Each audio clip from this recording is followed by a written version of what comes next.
Баршаңызға сәлем, каналыма қош келдіңіздер. Бүгін өте оңай әдіспен қияр жабатын боламыз.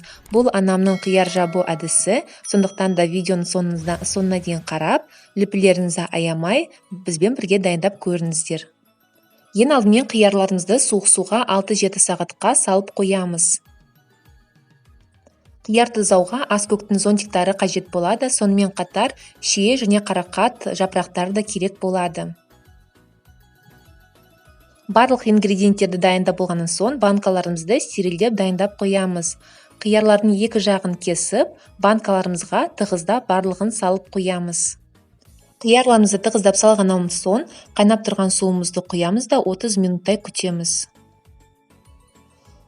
Сол суды 30 минуттан кейін қайта кастрюльге құйып, жапырақтарымызды салып қайнатып қоямыз. Енді 2 литрлік банкаларымызға 1 ас қасықтай тұзымызды саламыз.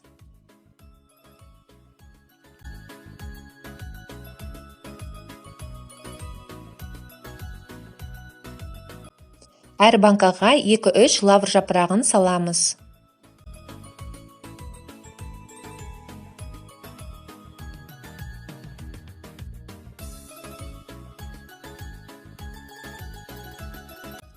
Екі-үш тіс сарымсақты саламыз.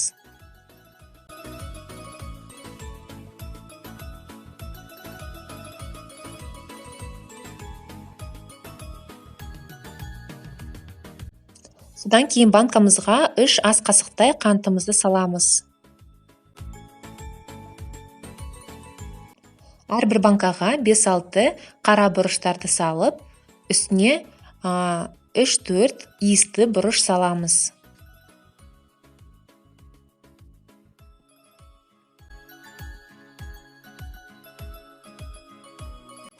Барлығын рет-ретмен салғаннан соң, жапырақтарды қайнатқан суды осы банкаларымызға құямыз.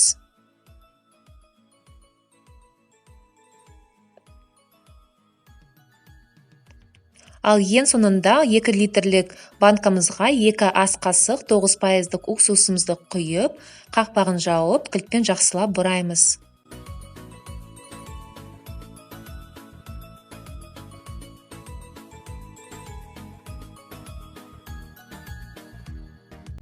Міне достар, қиярларымыз қысқа дайын, үстін жылы көрпемен жауып қоямыз. Достар, егер де бұл әдіс ұнаса, жоғалтып алмас үшін каналыма жазылып, лүпілдеріңізді аямай, пікірлеріңізді жаза кетіңіздер. Қош сау болыңыздар, ас болсын.